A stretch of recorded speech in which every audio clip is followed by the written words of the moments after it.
Venice. This is the ideal place for electric boats. Here the ecosystem demands the utmost respect. Minimal wave motion, zero emissions.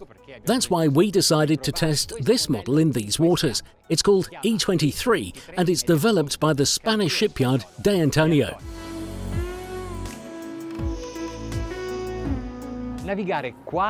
Navigating in the silence of electric propulsion makes us appreciate the beauty of Venice even more. It's a technological boat that leaves centuries of history and art untouched.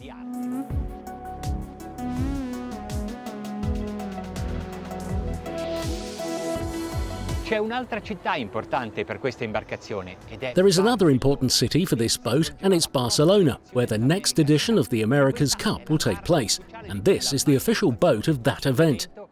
An event that will be the most sustainable in its history.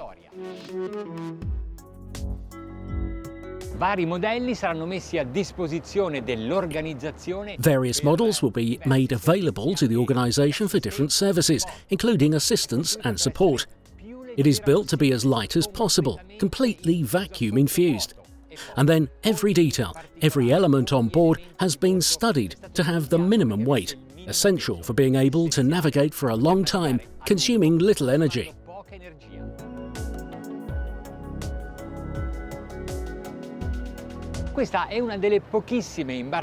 This is one of the very few electric boats produced in series. This is also a somewhat romantic story that justifies the length, 7.2 metres, and the name E23 of this model.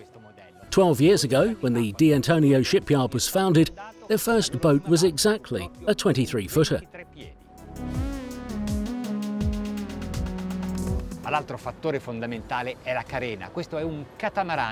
The other key factor is the hull.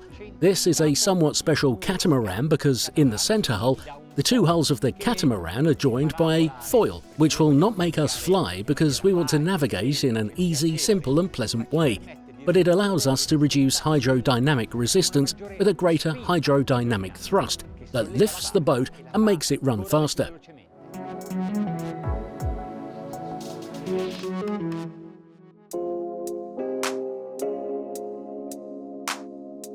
Compared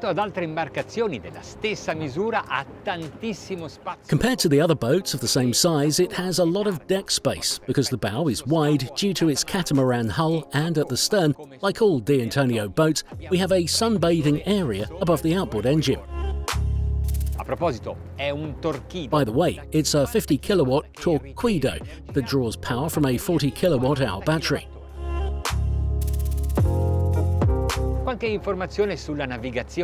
Some information on navigation. We are sailing at a speed of between 5 and 6, and at this pace we will be able to travel, according to what the instruments tell us, more than 50 miles.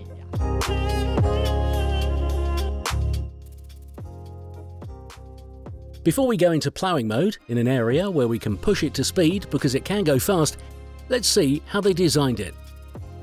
At the bow, at least 7 people can sit on the sofas, and they can be sheltered by a canopy, extractable hood, capote that is easily extendable, which can protect from the sun but also from the rain, and can be opened at the front to get more air.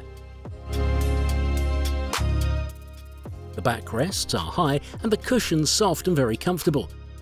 Under the sofas there are the open lockers, closed only with a fabric that is the same use for the sails. Lightweight and functional.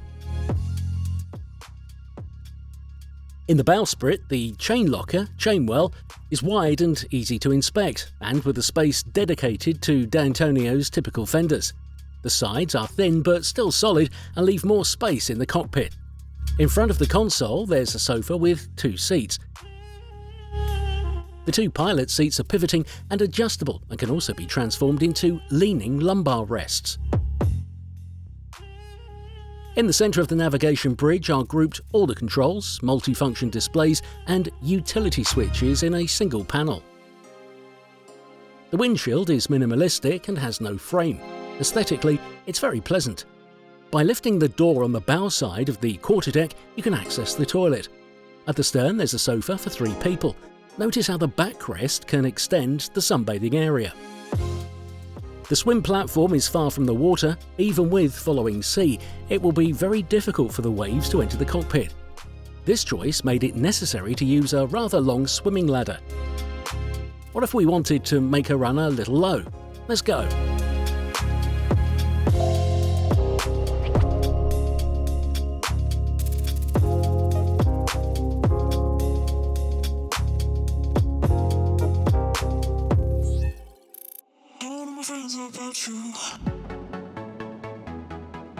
Fino adesso siamo andati in dislocamento, adesso là. Until now, we have been travelling in displacement mode. Now let's test it in open sea to discover its real potential and speed.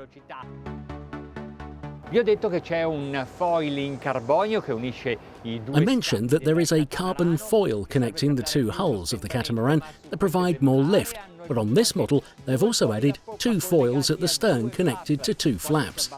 When the flaps lower, the foils lower as well, and vice versa. An automatic system controls the inclination of the flaps and foils according to the speed. Speaking of speed, we are planing at 10 knots.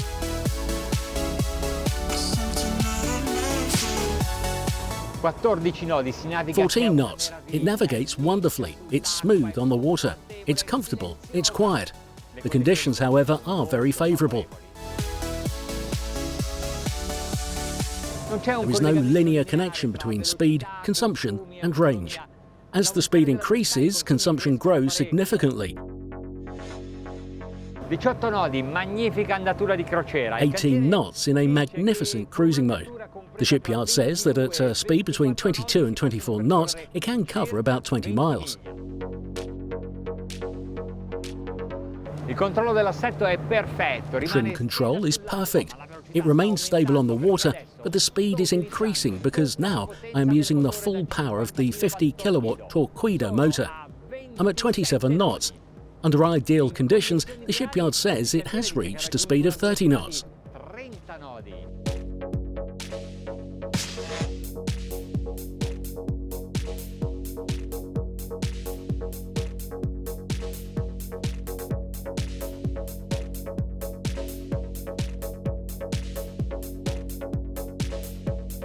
In virata, al contrario dei monocarena, non sbanda, rimane perfettamente bilanciata. When veering, unlike monohulls, it does not heel.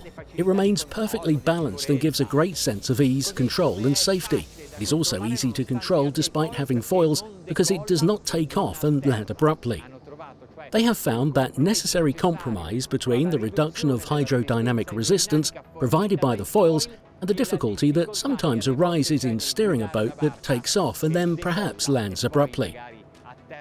This is really easy. This is a recreational electric boat with foils.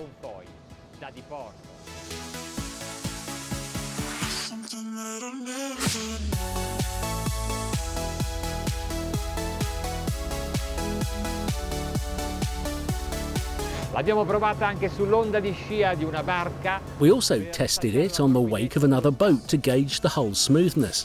Test passed.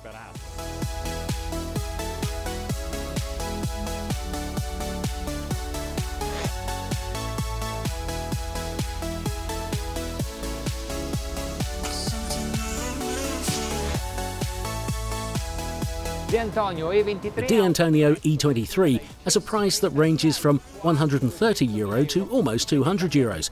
It depends on the fittings and accessories. An interesting price for an electric boat because this E23 is produced in series.